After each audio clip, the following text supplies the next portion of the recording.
Iowa Sports Review is brought to you today by Daniel Marks, licensed sales representative with United Healthcare. Turning 65? Welcome to Medicare. Call Daniel at 515-519-0040, TTY 711.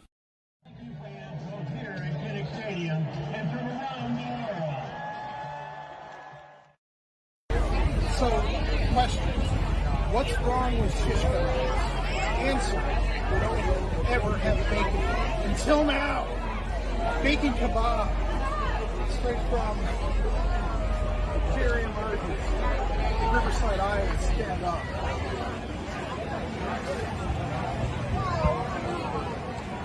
Oh. This is what you come to. Kinnick Stadium, number 3 Iowa hosting number 4 Penn State.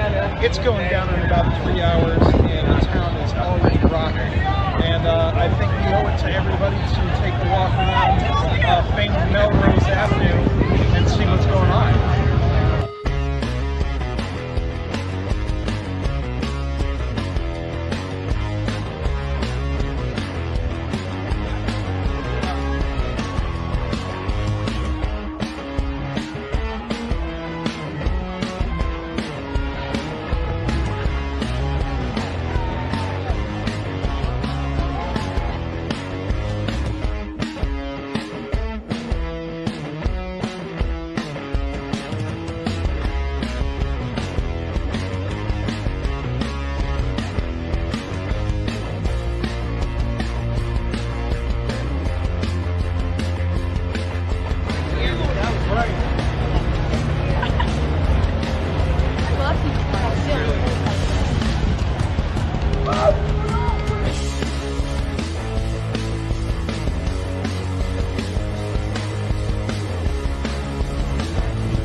What's that? I'm nervous that I'm not nervous. It's like the Twilight Zone a little bit. I know.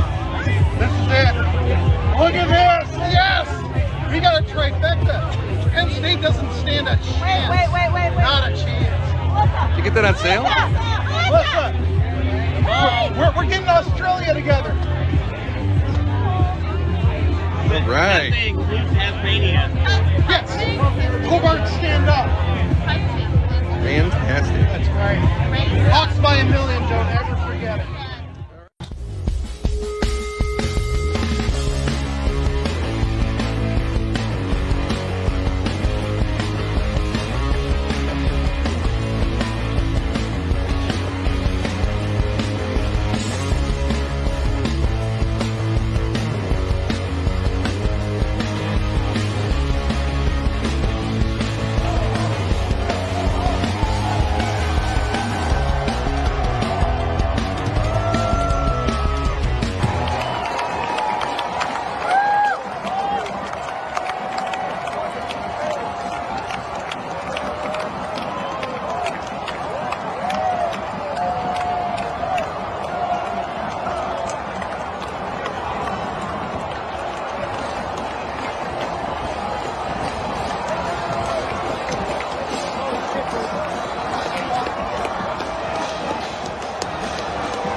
All right.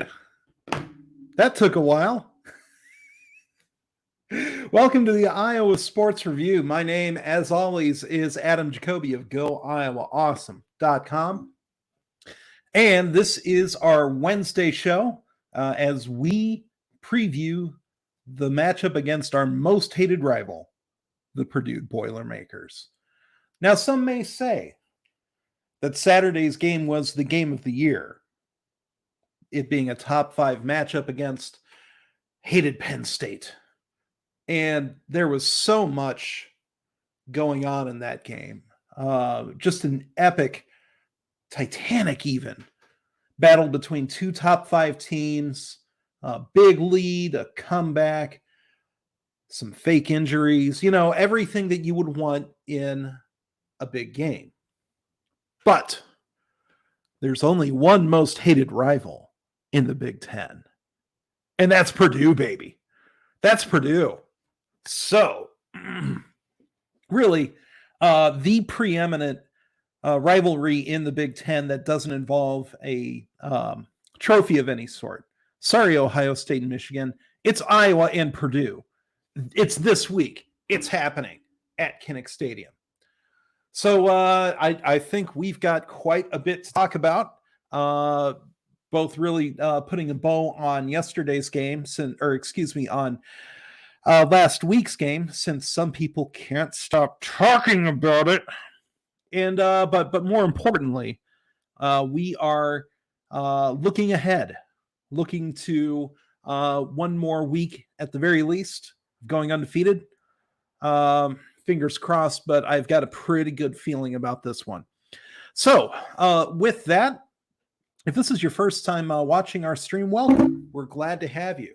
I'm so excited that I'm just banging the microphone around. Shouldn't do that. Don't do that, Adam. Don't do that. And if you're new here, go ahead and click that subscribe button for us if you would. Not only does it make us feel good about ourselves, not only does it make good numbers go up, but more importantly, and the reason that we keep asking you to do this, is it tells YouTube that people enjoy our weekly get-togethers, now 3 times a week with our buddy Classy Tom taking the reins on Tuesday nights. But the more that YouTube understands what a fun time and what an engaging time this is for viewers just like you, the more it'll put it in front of other people who aren't subscribed, might not already know about this channel. And the more that we grow this community, the more fun it is for you. So go ahead and hop into that little chat window area. You're going to find it at the bottom and or the right of your YouTube screen. And go ahead and hit us with your hot takes, your questions, whether it's about Purdue, whether it's about Penn State. We'll even talk Michigan. Maybe we won't, but we could. We totally could. So let's get this party started. Doug, good to see you, my man. Punting is winning. Absolutely the case. Yes. Last week, one was right in line with how Tory Taylor has played all year, but 2 felt like something really special.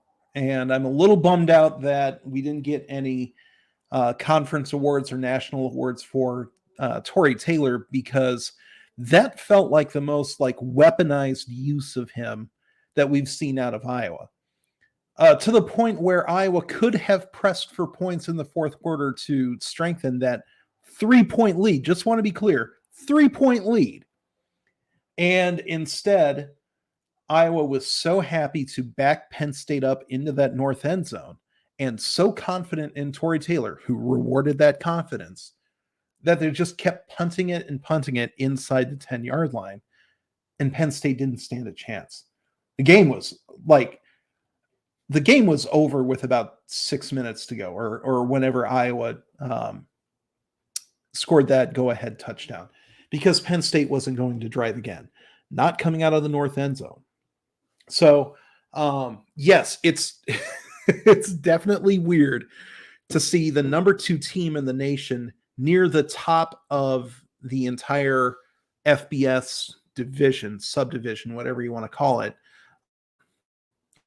Okay, you can't call the FBS subdivision because that's like calling it an ATM machine. The S in FBS stands for subdivision, right? It's a football bowl subdivision. So I just committed a word crime, and I'm sorry about that, America. I truly am. Anyway, number 2, Iowa, among the 130 whatever FBS teams. Near the top, within the top 5, I believe, in the amount of punts that they have taken. And you would not expect that for a lot of reasons. But it just goes to show how much field position matters to this team and how much they base their entire game plan around it.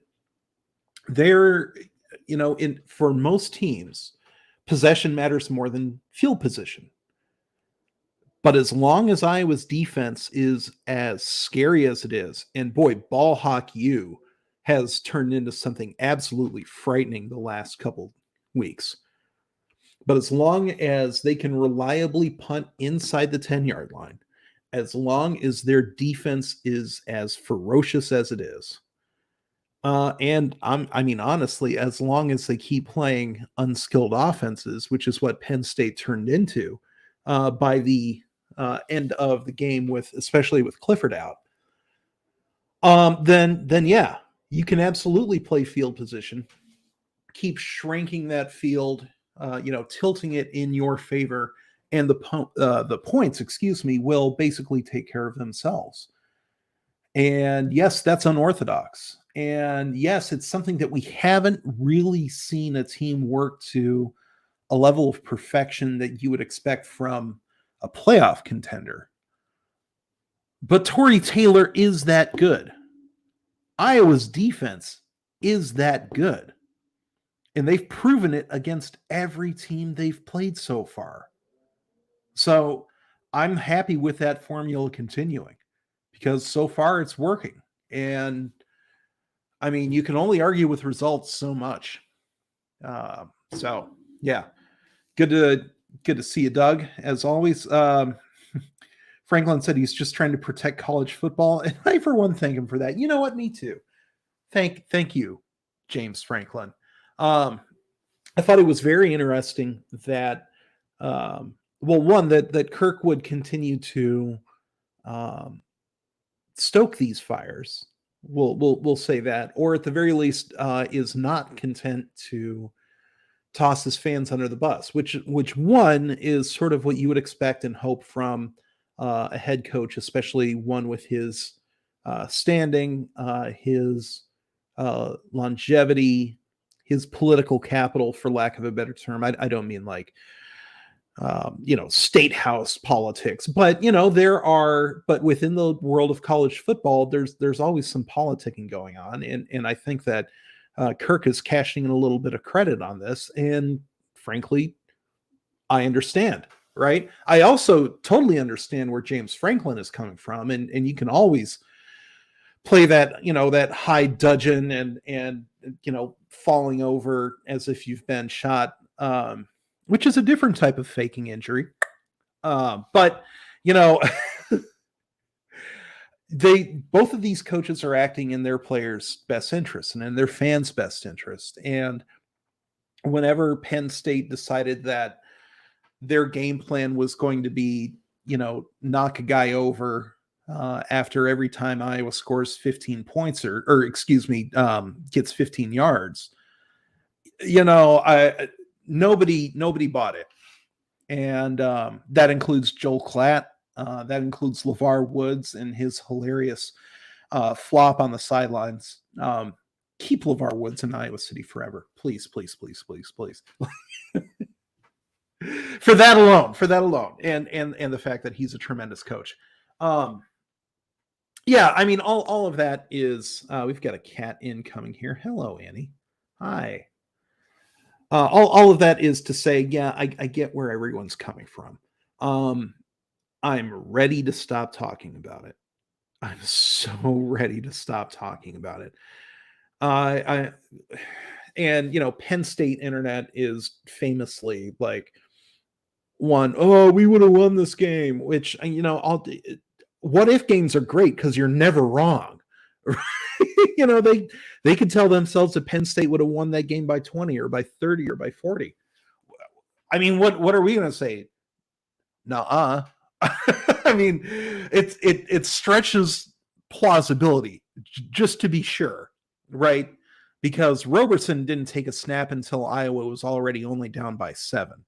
And he was taking it in the back of the north end zone. And the crowd wasn't going to be quiet for the starting quarterback, right?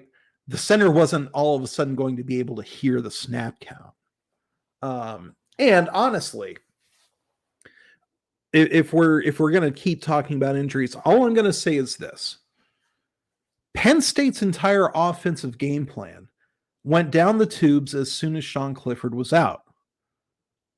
So their entire game plan should have been protect Sean Clifford.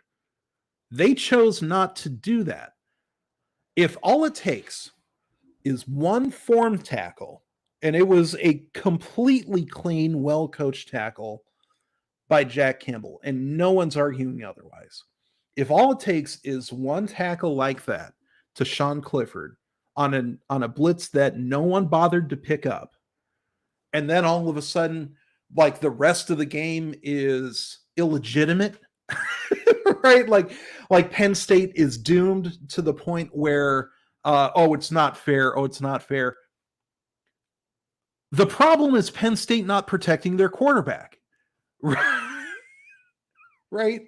Like it's like in Punch Out. Who was it? Was it Bald Bull or King Hippo? I think it was King Hippo that had like the big bandaged X on his belly, and that's where you would hit him. That's his like weak spot, and then you work that big X, and yeah, you win. And you sort of have to ask King Hippo, why are you ever not covering that up? You're invincible otherwise, right?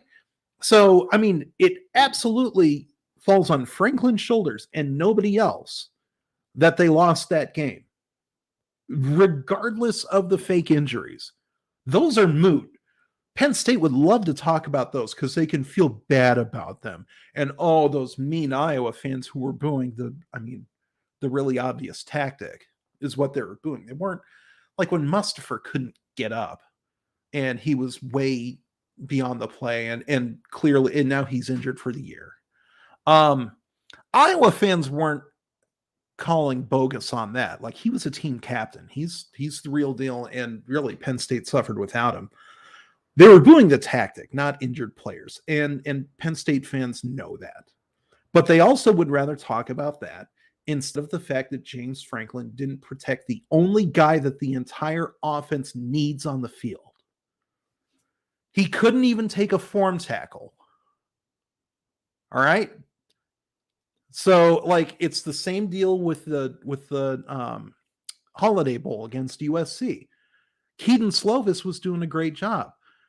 USC didn't protect him, didn't even try to. And I was sorry to see him get hurt. I'm also sorry to see Sean Clifford get hurt. I hope, Slovis came back this year and, he hasn't been all that great, but I don't think it's a lingering thing from injury. Similarly, I hope Clifford is back by the next game Penn State plays. Like, I genuinely hope that. In fact, I hope he's healthy, and I hope we see this team again in Indianapolis, because I'm a little bit tired about talking about the game, especially when we get distracted, by things like, well, were these guys really hurt? Were they really not hurt? When we should be talking about how James Franklin did not have a plan to beat Iowa, not a workable plan. That their little plan of let Clifford do whatever he wants, let him take as many hits as he wants, that's called making your entire plan out of hopes and dreams. Because quarterbacks don't make it 4 quarters against the Iowa Hawkeyes. They don't. And you better protect them at the very least if you want to make sure that your quarterback is the difference. All right. Okay, so hopefully, that's about it for the Penn State game. Yeah, Kirk wasn't wrong about the north end zone. Joe, good to see you again. Welcome back. Bold enough to opt to play overtime games on that side instead of the student section. Yeah, that was because it really sort of goes against common thought, especially, I mean, gosh, Iowa won the ESPN student section of the week or whatever. I mean, obviously, or they were going to win that. And the Iowa student section has always been good and raucous and everything like that. I honestly, during the game, I found myself a little bummed out that the student section wasn't in the north end zone. I get why they are where they are, right? They're all around the tunnel, and like that's the big focal point for pregame festivities, and like that's the team coming out of the tunnel is a big part of the Kinnick Stadium lore, and that's not going to change with the north end zone remodel and everything like that. But I think that we do need to point out that as it stands right now, the side of the field with the student section is not the most intimidating side anymore, just as Joe mentioned there. And also the student section is more or less just cut straight in half and splits off into different directions the farther up the stands you go. And that's just how the south end zone and I guess that would be the west stands are built. And I sort of like having that gap in between the sections so you can poke in and see the field before you get up to your seats. And I like that Fox is able to, or whatever network is able to have a little studio thing there with a backdrop of the field itself. Like I guess in a vacuum, I don't mind that these are, the stands are the way they are with the south end zone. But we saw something incredible happen in the north end zone. And it sort of feels like if we get the other part of the of Kinnick Stadium rebuilt like that. And yes, I am suggesting rebuild the south end zone, which was already rebuilt not too long ago. Like that's, that plaza with the statue and the big scoreboard, those haven't been there for very long. But if you're able to, one, close it off, and two, tier it like that to sort of trap the sound beneath and have it echo back onto the field the way that the north end zone does. Oh my goodness. That combining that with a student section and like a student section that's one cohesive, like visible unit, that would be terrifying. Absolutely terrifying. So I really hope that we get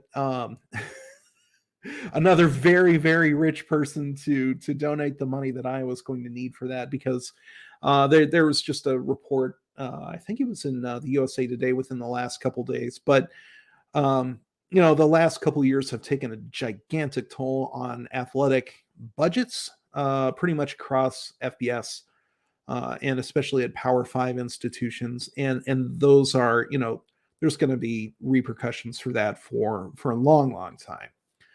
I think Iowa has mostly come out of that okay, but certainly not with the sort of surplus that you would expect a team, especially a football program like that, to really be racking up in these seasons of success. So, yeah, I mean, they're still just doing okay. They're doing okay. And here I am like, do big construction, fix it all. I don't have the money for that. And I'm not sure anyone in the state of Iowa just yet, not just yet. I'm not sure anyone's got the money to foot a big project like that. But gosh, just getting that taste from the north end zone against Penn State, it was, oh my goodness. here I am. Like, I was like, we're going to talk about Purdue. No, we haven't. All right. We've been on for about 25 minutes. So just a little refresher for everybody. My name is Adam Jacobi of GoIowaAwesome.com and of the internet at large, if you will. This is the Iowa Sports Review.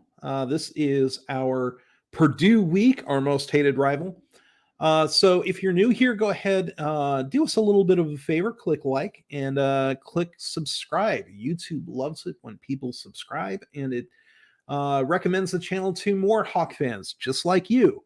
And the more that we can get that community going in the chat, and I see that we've got plenty of commenters right now, but the more the merrier.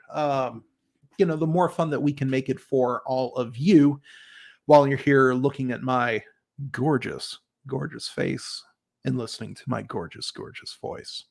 But that's all I am. I'm just the eye candy, the ear candy, the diva. Really, we do this show for all of you. Plain and simple. Like if I just wanted to talk football to myself, I'd buy a PlayStation and pretend that I'm, the play-by-play guy. Not that I did that during college, but I did that all through college. This is different. This is for you. It's not just for me. So go ahead and click like and subscribe if you have not already. If you've already done both, bless you. Always good to see our regulars back.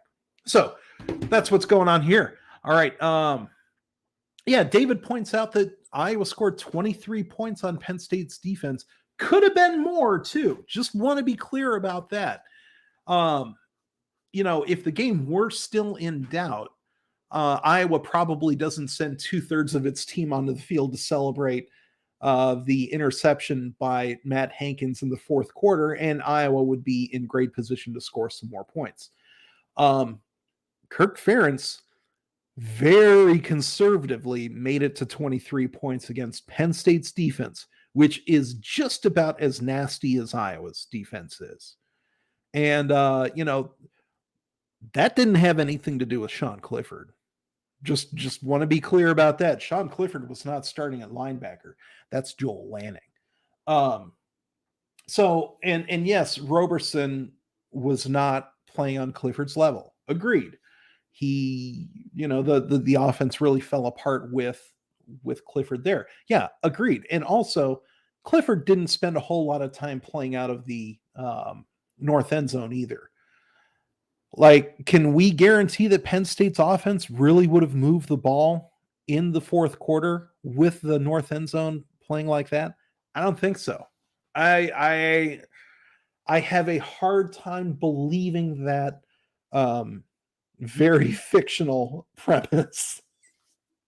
Just it's not that plausible to me. So, I mean, listen, Iowa showed that it could do what it took to win a game against a top 5 team with a top 5 defense. There's not that many opportunities for Kirk Ferentz to say the same thing in his history. And we are talking about an Iowa team that is mean to top 5 teams. But, some of those felt, I don't want to say fluky, but, even when they beat Michigan with the Jabril Peppers defense, the Akram Wadley game, if you will, they scored 14 points, and that included a last-second field goal. And Michigan's defense was very good, but it's one thing to score 14 and win. It's a little bit of a different thing to score 23 very conservatively. Again, they could have put up more points if they wanted to. Firmly believe that. And against a team as good as Penn State. Now, 55-24 is its own separate thing. But we already knew that Ohio State defense was, just Joey Bosa and a bunch of secondary guys who are good at getting in position to watch somebody else make a catch. So, Rich Eisen, toughest player on planet Earth, NIL weekly deal. Oh, nice. $1,000 and some swag for Jack Campbell. and a good interview too. Again, like this is what I really like about the NIL sort of thing. You know, it always felt iffy that I mean, you remember back in the old days of ABC football, and there was always the Chevrolet most valuable player of the game, and Chevrolet would quite selflessly donate $1,000 to the general scholarship fund at whatever school and blah, blah, blah, all while they're putting up the name of some kid who's never going to see a dime of that money. Right. and now to actually be able to directly reward players for performance and to have them cash in on, I mean, the very obvious direct fame of having played well that week, for them to be able to cash in on that, I feel great about that. Like keep rewarding these guys directly, and the sport will be better off for it. This isn't a competition between school and athlete for money. It is a symbiotic relationship that benefits both sides more than the previous non-NIL situation was.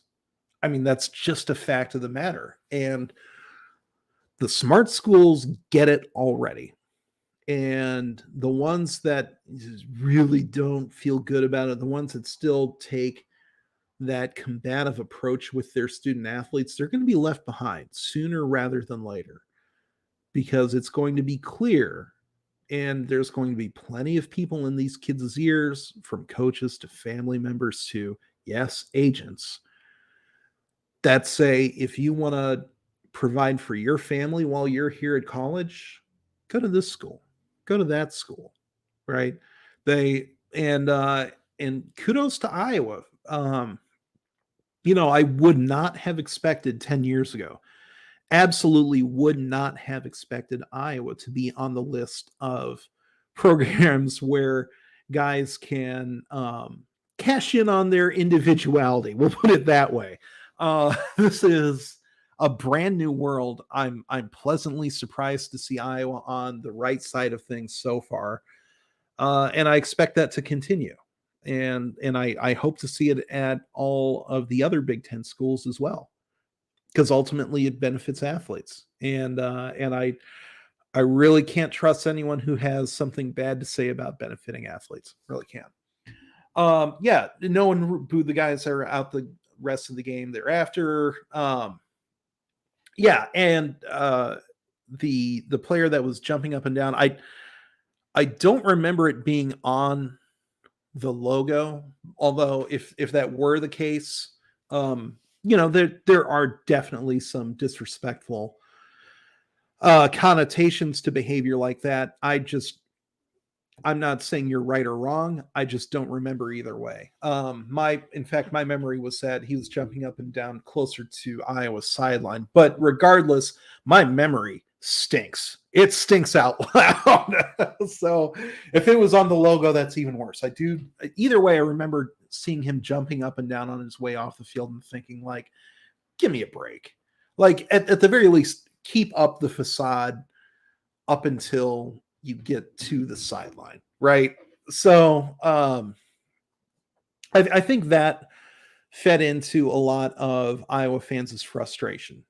And you know, there are people on you know, Twitter, you know, people who are good with numbers, who are like, well, actually it's a bad philosophy, so therefore, you know, Iowa's not quite that good at this or that or blah blah blah, so you shouldn't try to. And you know, it's sort of it rings empty to me, because this is college football. And if we're going to start assuming that coaches won't do something because it's bad strategy, I would say, welcome to college football. You've clearly never watched a game of this sport. Like, they make bad strategic decisions all the time. And a lot of them are emotionally based. That's just the nature of the sport. That goes for coaches and for players. And so if your argument is, that James Franklin shouldn't have taken that strategy, that's a different argument than James Franklin didn't take that strategy. So yeah, you know, and I just want to be clear about this at the end of the day.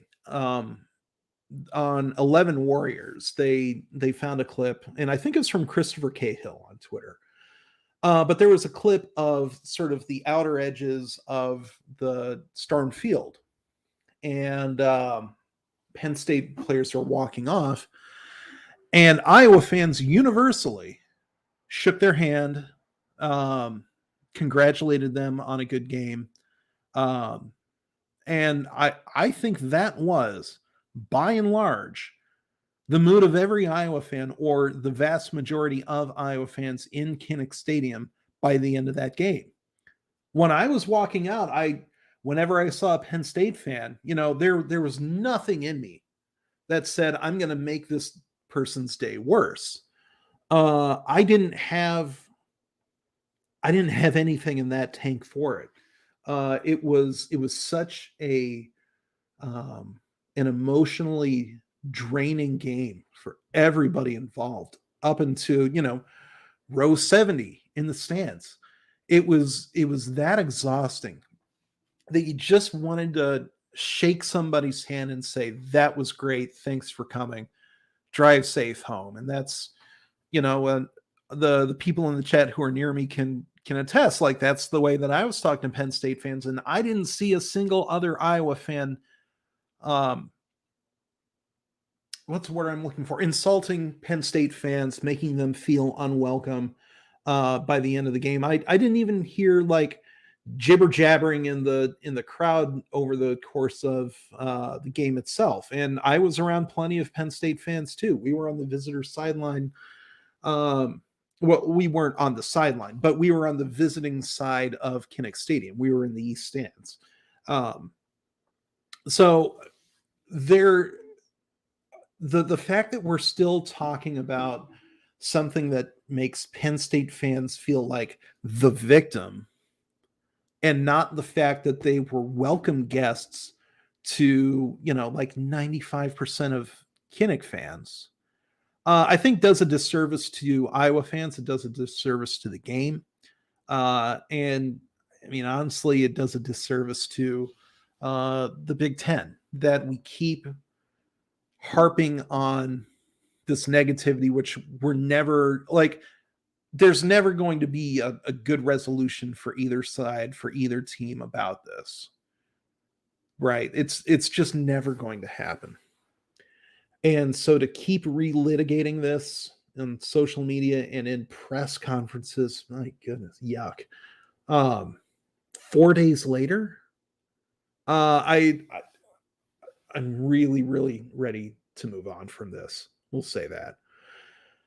Yeah. All right. So, yeah. And as Bubbly Golem, what a name, says, Franklin's frequently chastised by his own fan base. Yeah. James Franklin is not good against top 10 teams on the road. He's objectively bad in those games. And this was another instance of it. So, at the very least, rings true. That at the very least is something that deserves more oxygen on Penn State's side of the field, not on ours. We need to focus on Iowa. We need to focus on Purdue, the next game, because the more and more we get dragged down by Penn State's trolls and misusers of social media, we'll put it that way, the worse both sides look. So anyway, wow, gosh, it is already 8:40. Yeah, does Stoops really want the Iowa job? What's that all about, David? Good to see you, friend. Yeah, that's a good question. And I'm not really sure what the answer is. Because on its face, it really does feel like he's politicking for the Iowa job. But he also works for an outlet that is, what's a good way to put this? not as afraid of its on-air talent acknowledging their rooting interests. You know, if Bob Stoops were in the exact same role with ESPN, would he be, leading Go Hawks chants as much? Well, one, the answer is no, because he would have been in Oklahoma. He would have been at the Red River Shootout or whatever they call it these days. But two, Fox lets David Ortiz and Pedro Martinez be Red Sox homers. Fox openly acknowledges Leinart and Bush's history at USC. And so whether that's good or bad or, whatever, it's not, you don't see Kirk Herbstreit, for example, allowed that same opportunity to be an Ohio State homer. Not openly. You can accuse him of being biased all you want, but that on Herbstreit's side, it's always like reading this into that or blah, blah, blah. He's not allowed to go dot the I, for example. And I'm not sure that he as an on-air talent, I'm not sure he would even want that opportunity because he fits in so well on a national, level. He's able to do studio. He's able to do big games, this or that. I'm sure he's fine with the, I guess, the appearance of objectivity. But I think the people at Fox have understood that if it rings false for fans, then it's not something that's helpful to their product as a whole. So I think that probably plays a little bit into it. And, now that Stoops doesn't have an Oklahoma fan base that he also has to, make his top priority. And don't get me wrong, now that, his kid's on the team, Drake Stoops, he's more than allowed to be a big Sooners honk for that. And I love that clip of him celebrating the game-winning touchdown while he was on set at Kinnick Stadium, because I think he is sure, I'll say it. He's owed the freedom to be a big fan of both schools. Iowa's his alma mater. Iowa is his brother's alma mater. It was, a big deal with his dad. Iowa is as ingrained into who Bob Stoops is as Oklahoma is too. He should be able to celebrate both. And it makes him more personable, and it makes everybody else on, Fox's broadcast more personable when they say, I want this team to win, and I'm going to be honest with you about it, as opposed to, the appearance of objectivity and, half of the viewers not believing that in the first place anyway. So in order to actually circle back to the question, I think some of it is he is very kind to Iowa because he's, sort of making up for lost time, because he, obviously as Oklahoma's head coach, he's not going to go out there and lead, let's go Hawks chants. That's never going to happen. And you wouldn't, like, Oklahoma fans would have been irate if it had happened. Understandably, absolutely understandable. So I think that, part of that is just making up for lost time, making up for times, for years and years and years of not being able to be a fan. I think he's a big fan, big open fan now because he can be, and it feels pretty good. And it wouldn't surprise me if part of this is also just to thaw out relations between him and the school, especially after how the 1999 coaching search went. It turns out that it went perfectly for both him and Ferentz, and perfectly for both Oklahoma and Iowa. Like, it couldn't have worked out better. And I'm not entirely sure that Stoops would have been successful at Iowa either. I'm not. He is. And I'm pretty confident, but I'm not 100% confident, because, he's the sort of guy that really made good use of superior talent. Not every coach can do that, but he was one of them. And to take on a rebuild the likes of which Iowa had, and the ceiling of which Iowa had, which is different from the ceiling at Oklahoma, we can't be certain that Bob Stoops in 1999 was capable of turning Iowa around.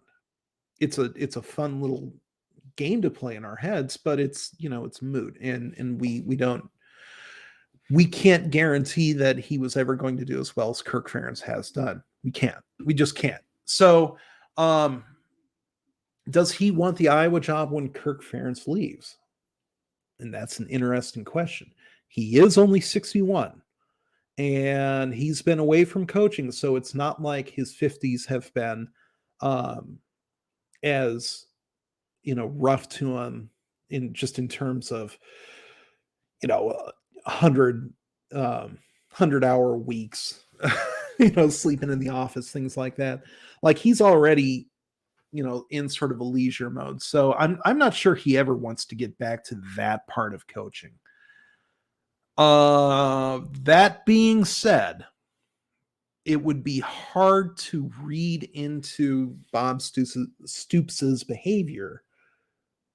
It would be really hard to read complete disinterest in the Iowa coaching job, which will be coming up at some point. For all we know, it could be coming up at the end of this season. I doubt it, but for all we know, Kirk Ferentz is 66. He's been there for, this is his 23rd season. So, he's been here quite a while. And if this season goes well enough, he might decide that, he's done all he wants to do. It could be the case. I think I'll say this, if Bob Stoops ever wants to coach at a Power 5 program again, I would guess Iowa is number 1 on his list. But we don't know that he wants to coach again, and it wouldn't surprise me if he doesn't. And he just wants to hang out and have fun in Iowa City in a way that he was never able to for as long as he was Oklahoma's head coach. And, any alum deserves to be able to have fun in, where they went to college. So that's my thoughts on that.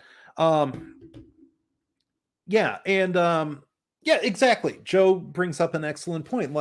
Scott Van Pelt is a big Maryland honk, and that is part of his on-air persona. Other than that, you might get Michael Wilbon as a Northwestern fan, which yuck.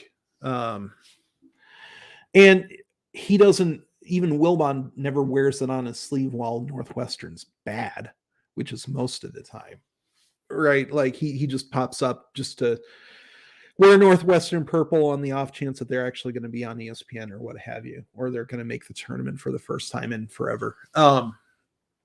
It's a different level for Scott Van Pelt, and yes, it makes him more personable. It makes him more authentic. And as long as authenticity is something that draws fans in, and I think it does, on sports programming, I think it does, then yeah, let them be alums. It feels good. Speaking of feeling good, Procrastinator 66, good to see you back here. As always, felt guilty for being confident with number 5. This week I feel good about number 2. Yeah, I agree.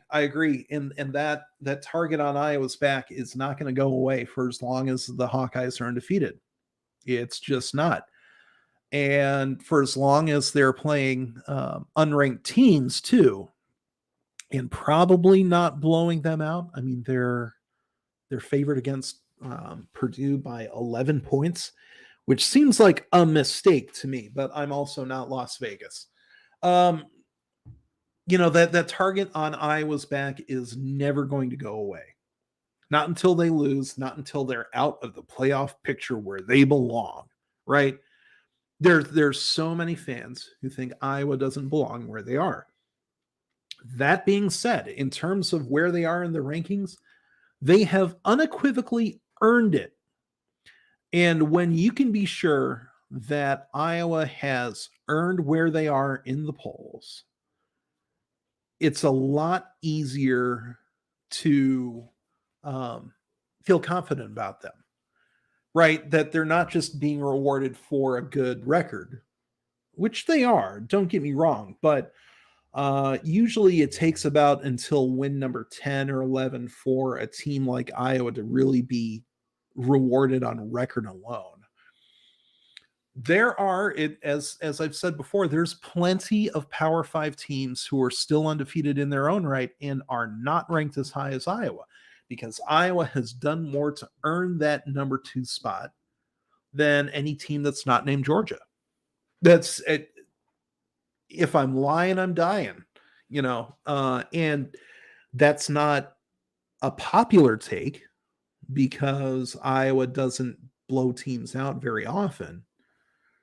And Iowa doesn't get the 5-star kids who can walk onto the field and play right away. Although, there are a couple linemen like that. Don't get me wrong. There are, but, as long as Iowa's approach to putting together a winning football team is unorthodox, which is to say challenges the biases that a lot of people who don't watch Iowa very often have about what makes a championship program or not, there's always going to be that sort of level of disrespect from people abroad. Always going to be there. And I mean, honestly, until Kirk Ferentz wins a ring, it will always be there. Just is what it is. And we're also dealing with decades upon decades of conditioning from watching Iowa football not win rings. I mean, gosh, the 2015 team, yeah, they went 12-0, but when it came to, playing Michigan State, couldn't quite get it done. And then Stanford really made sure that they couldn't get it done. 2002, yeah, they lost the Orange Bowl by 21 points, even though it was a competitive game for about 2.5 quarters. And then there's all those other seasons where they weren't anywhere close to those heights. So yeah, this sort of a season, this sort of a start to a season, this first half of a season is challenging for us as Iowa fans as well, because we've seen, how much Kirk Ferentz usually gets out of a team and how much he usually gets out of a good team. This is a good team. This is a very good team. But we're not used to this. And so it can be easy to tell yourself, the bad part's coming, the bad part's coming. But even if you brace yourself for that, so what? It's a thief of joy to be pessimistic. And if you're not getting joy out of a season like this, where I was number 2 in the nation, genuinely frightening, beating whatever ranked team gets put in front of them, being picked by ESPN right now to make it to the college football national championship game. If you can't derive joy out of this, I'm not sure what's ever going to do it for you. Up until, the national championship actually happening. And we don't know that will ever happen. Maybe Iowa's just not that lucky. It does take luck to win a championship. Ask anybody who's done it. And part of it comes down to just plain luck. And that's something that is out of Iowa's hands. It just is. It just is. Good teams make their own luck, and there is something to that too. But when it comes down to how a fumble bounces this way or that, sometimes it is luck.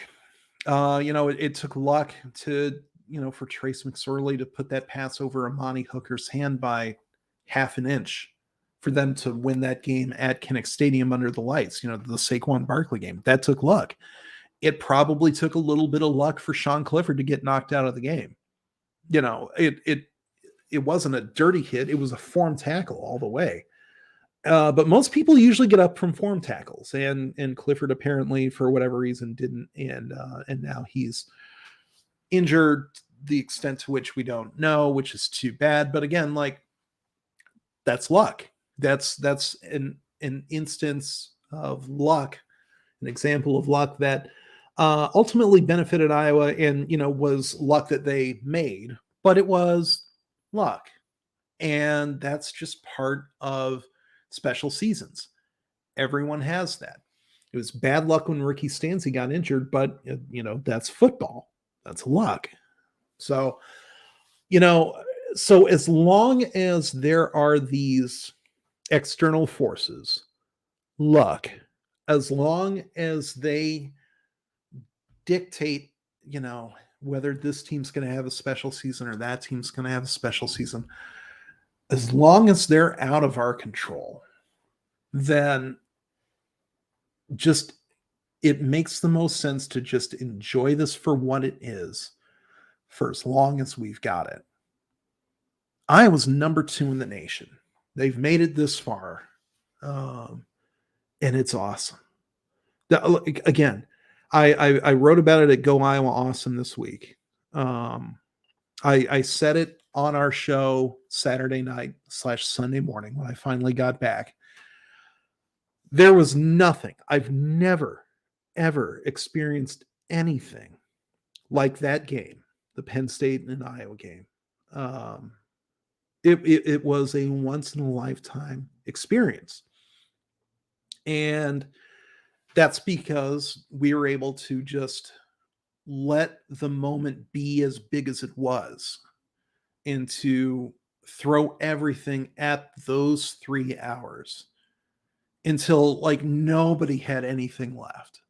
Not the players, not the coaches, not the fans. I mean, we were all spent because everybody was just throwing everything at this game instead of being like, well, they're not going to win. They're not going to win. Like, you don't get any extra points for acting like that. Cynicism doesn't get you anywhere. It doesn't. All it does is, it's a thief of joy. And that's no way to be a fan, I don't think. I think that's stealing from yourself at that point. You don't want to do that. Clinton, hey, look, the fact that you're here anyway, the fact that you're chatting, whether at work, and Clinton's boss, if you're watching this, darn good employee right there. Darn good. But just the fact that you're able to join us in the chat makes me really happy as a Hawkeye fan, as a member of this community. The more people we get in here, the more conversation we get to do with each other, the better. And with that, I'll just do a little bit of a reset for everybody. If you've just come in the last half hour or so, my name is Adam Jacobi of GoIowaAwesome.com. You are watching the Iowa Sports Review. This is our Wednesday night call-in / chat stream as we are previewing Purdue and just as much still talking about the Penn State game. But if you are new here, do us a favor. Go ahead and click the like button. Click the subscribe button. If you want to keep being part of this fun community of Iowa Hawkeye fans, not only does it make us feel good, it gives us the good brain chemicals to see numbers go up, good. But it also tells YouTube that we have ourselves a fun and engaging community, and that there are other Iowa fans who deserve to be part of this as well. So it'll put our show in front of new eyeballs, and that makes it all the more enjoyable, not only for us, but for you, the community, as well, for the chatters, for all of that good stuff. So, go ahead, click the good buttons. Go ahead and share this with whatever Hawkeye fans in your life you think would like some post-game streams, some preview streams, some whatever streams, what have you. And thanks to all of you. It was just a couple weeks ago that we broke 100 subscribers, and now we are already to 140. So, all of those of you who keep clicking the fun buttons, you're making a difference, and you're helping grow this community. And the more we do that, the better it is for everybody. So, let's keep up that good work. And yeah, this is as good as it gets. We've got somebody who was a student from way back when. So yeah, you of all people should know how rare this is, and how even the good Hayden Fry teams from after 1990 or so, there were some good ones too, but these are dizzying heights compared to that. And we can either enjoy each moment as they come, or we can try to tell ourselves why we shouldn't. And that's a voice in your head that gets enough oxygen already.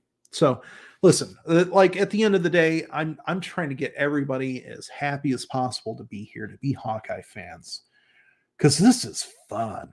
This is so fun. That's at the end of the day, that's what matters, right? Yeah, just glad we don't have a November trip to Columbus this year.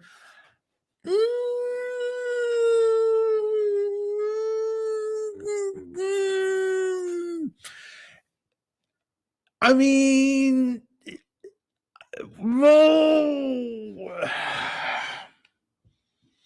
do I wish Iowa were playing at Ohio State this year? I know they want revenge in a bad way for 55-24. And oh, what a game that was. I also know that if Iowa were to go to Columbus and get a victory, which is an if, it's a substantial if. But they would be closer in the pregame line than you would think. Ohio State would almost certainly be favored. Don't get me wrong, but this would not be OSU minus 17 or whatever Vegas says. Don't bet on college sports. Don't ever bet on college sports, you degenerates. And two, like, one, I don't think the line would be there. And two, unless things really got out of hand and Lady Luck completely abandoned the Hawkeyes, I don't believe that Ohio State would win by a lot. I think it would be a very competitive game, to the point where I'm not sure it would knock Iowa out of playoff running all by itself, even if Iowa were to somehow lose to the Ohio State Buckeyes. They'll never do it. They'll never, ever. Part of me kind of wishes that game would happen. I mean, it is sort of a mess around and find out situation. Don't get me wrong. But if there's anything that's come out of watching Iowa take on ranked Indiana, ranked Iowa State, ranked Penn State, almost ranked Maryland. Don't get me wrong. Like that team was on the precipice of top 25 status. It's that, this team does want the smoke. This team does not back down from challenges. In fact, I think they enjoy it, because, watching them play Kent State and Colorado State, part of it was like, who are these guys? Like, oh, if they play like that against Maryland, they're going to get destroyed. They didn't.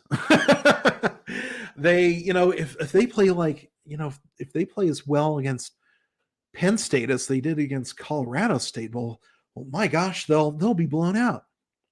That's not the way it happened. I think that this team thrives on challenge, on the big moments, and that's fun.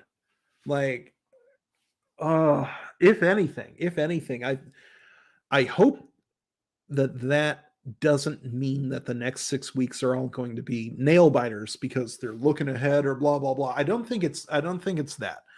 And I think that these players are going to understand, if they don't already understand, that the target is on their back and will continue to be on their back for as long as they are undefeated. I think that is going to be glaringly obvious in Iowa City. But congratulations. The next 6 weeks, or the next 6 games over the next 7 weeks, all will be their own challenges, with stakes just getting higher and higher and higher and higher for each game. That's fun. If they're going to have fun with that, we might as well have fun too, right? So I'm super excited for that. All right, yeah, 4 of the last 6 are going to be way harder than most think. I agree, because this is the Big Ten, and it's the Big Ten West in particular. And there's a whole lot of teams and a whole lot of coaches who know a thing or two about winning football. There's also Scott Frost. Northwestern stinks this year, don't get me wrong. But Illinois has been feisty. Purdue, most hated rival. But, they've always got a good game, a good contest for Iowa.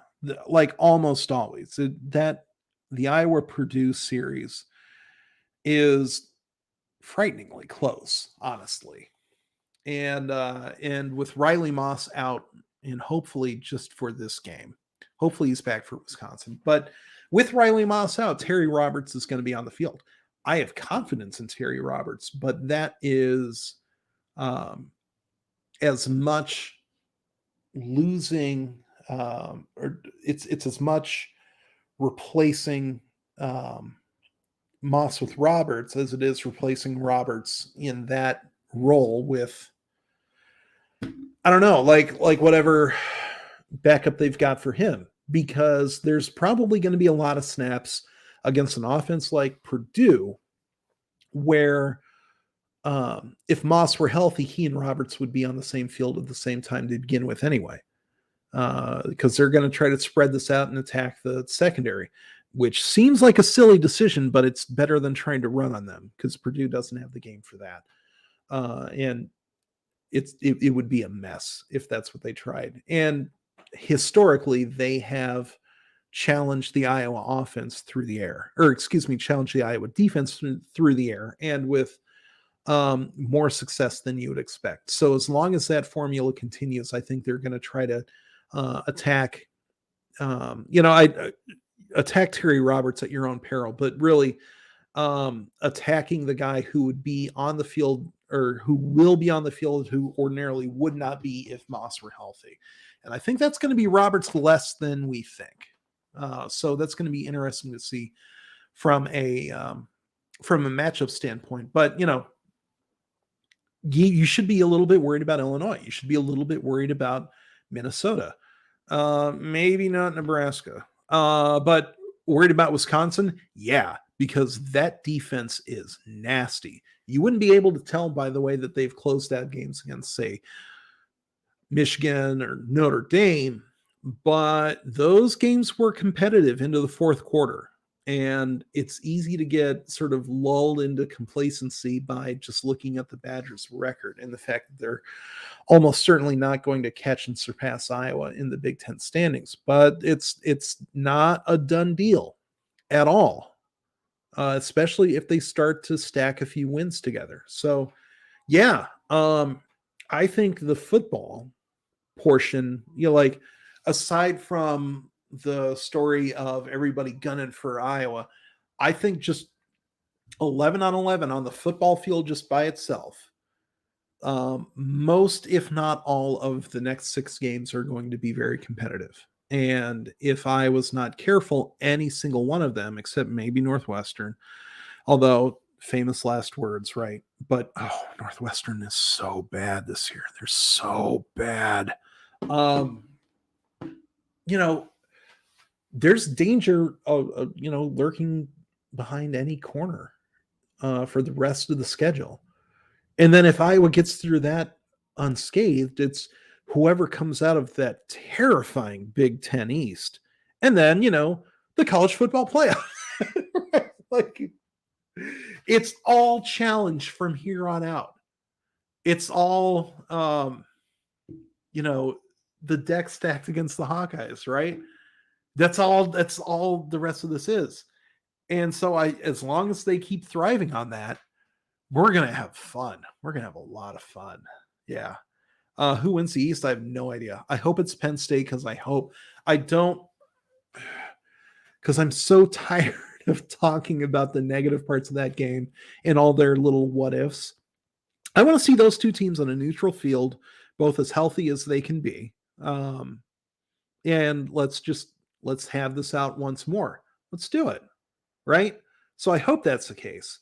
I fear that it's going to be Ohio State. And I say I fear that because their skill position players are just monsters athletically. And that would be a real challenge for Iowa athletically in a way that I don't think Michigan or Penn State is. But it might be Michigan.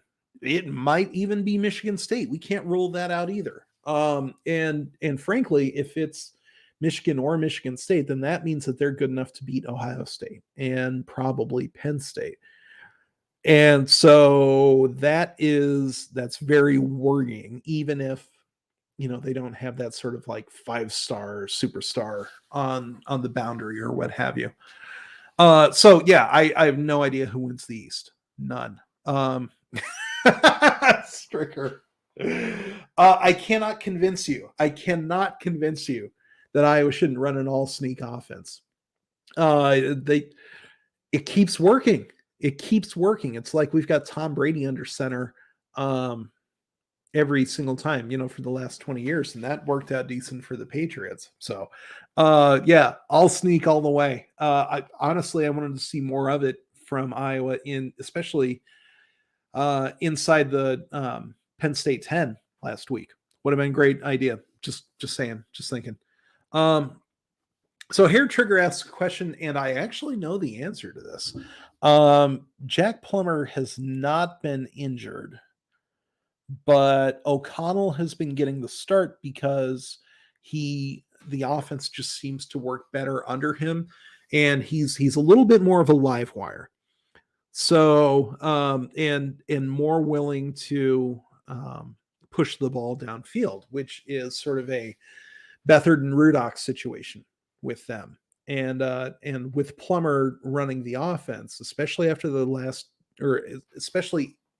first 2 weeks, once Purdue was really going up against tough opposition, the offense really didn't do much under Plummer, and the defense was never good enough. It was never going to be good enough to make up that difference for the Boilermakers. So what I am telling you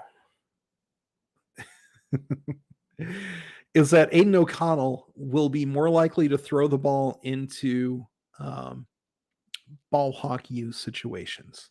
So I'm very excited for this, very excited indeed. Now, part of me is also a be careful for what you wish for sort of person. And if he's able to, say, move the ball downfield the way that Sean Clifford was versus how Taquan Roberson was in Clifford's absence, that's I think Iowa can also definitely punish a conservative quarterback like Plummer too. But I think that O'Connell is just that wrong type of fearless that Iowa can really, really make him pay. So yeah, I'm excited to see that matchup. And I think it's going to be better viewing than most people think. All right, we are 75 minutes into this thing, and my battery is starting to go. So with that, by the way, yes, I will be at the Wisconsin game. It'll be my 4th time in a row to visit Madison with the Hawkeyes with them. I'm not acting in any official capacity with the team. They would sooner stab me to death. But no, it's been a personal tradition of mine, and a friend that I usually go with will not be joining us this year, which is a shame. What's up, Reese? But nonetheless, Madison is an incredible place to watch a game. I cannot wait. I have more fun in Madison than I do in any other Big Ten city not named Iowa City. I am so excited for you to be going to Madison for a football game for the first time. It's so much fun. So much fun. Like, Wisconsin is my favorite of the 4 rivalries that Iowa has. And I know that it's not the biggest rivalry because Wisconsin and Minnesota have each other, and that's their big thing. I get that. And I'm not going to suggest that Iowa, Wisconsin is bigger than Minnesota, Wisconsin. It's not. And the level of animosity and the Wisconsin rivalry is nowhere close to any of the other 3 trophy games or even the Penn State rivalry. But it's my favorite of Iowa's rivalries just because Wisconsin is so deeply enjoyable as a destination. And I don't think that there's a whole lot of ill will between the 2 programs. Fans of the 2 football programs, which is weird because I cannot stand Wisconsin men's basketball. Oh, I can't stand them.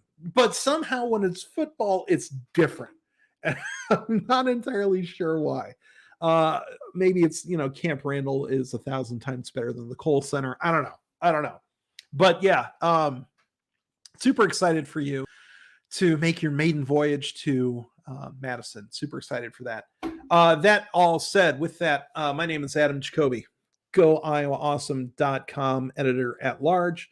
Go ahead and head on over to Go Iowa Awesome. Read my recap of having been in the stands at Kinnick Stadium for the Penn State game. It's about 1,400 words of me just saying over and over, we were so exhausted.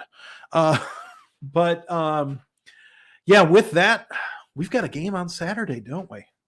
Purdue. And I think it's going to be fun. I think it's going to be a Hawkeye victory.